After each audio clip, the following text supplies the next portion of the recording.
Пайғамбар парасаты. Хақ елшісі адамзатқа келгелі, дін исламның ағусын бергелі. Ізгілікке мейірленді кәрі жас, ақиқатқа шөрілгеген шөлдегі. Әйел көрсе, есі кетіп аптығып, қу нәпсіне тежей алмай мастығып. Ел ішінде жаманатқа іліккен, бар еді бір Жүләйбіп атты жас жігіт. Гүлиманың жүрсе дағы тұмарғып, тұла бойын билегенде құмарлық. Есі кетіп, ойлай алмай алдартын, аласұрып, тұра алмайтын шыдамғып. Опық жеді, қаншама рет өкінді. О, жасаған, кешірші деп өтінді. Тағы сондай бір құмарлық қысқанда, пайғамбармен жолығуға бекінді. Сүйетін ет, әз елшіні жүрекпен, көрген сайын ар иманы дір еткен. Сол себепті жақын тартып өзіне, қысылмастан бара алатын тілекпен. Ел сөз еткен, жүзін еткен арайлы, жан жағына шуақ шаша қарайды. Нұр төгілген жылы жүзі тұлғасы, бір көргеннен тамсантатын талайды. Қайтсем екен, бәлкім рұқсат сұрармын. Бәтуасы бар ма мұндай шыдамның? Зинаға да жол беруге болар ма? Жөніменен, сөзіменен Құранның. Деген оймен келген кезде мұңайып, сөз бастады Жүләйбіп. Уа Алланың елшісі, құлағым сенде. Зина жасауға рұқсат етсеңіз деген тілек бар менде.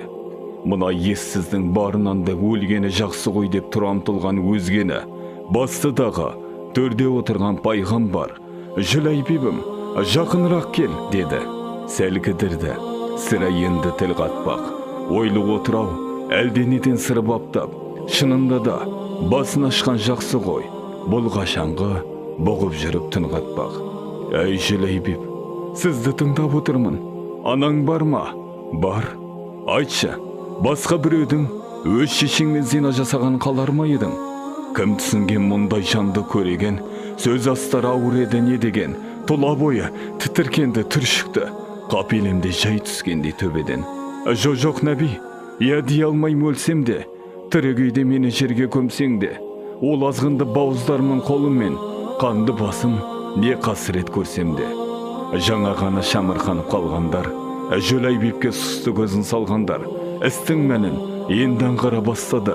Елді өзіңдей деп дегенде пайғамбар. Я рас, ят жүрсе жырақтап, кету оңай, кім болсаң да араттап.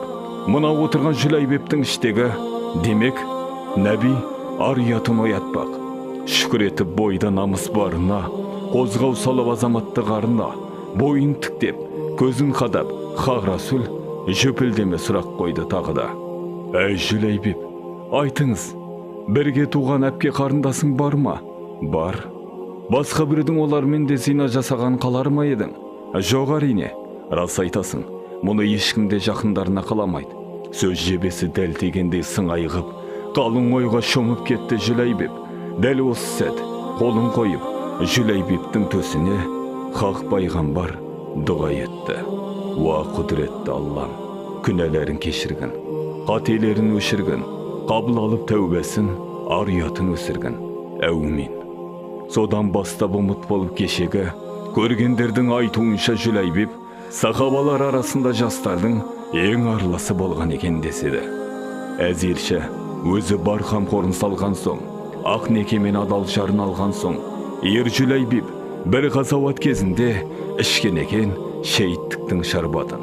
Әр кеселді дәл осылай дендеген, ақылға сап, ашуға ерік бермеген. О Расулім, неткен жансың талайды, пышақсыз-ақ парасатпен емдеген.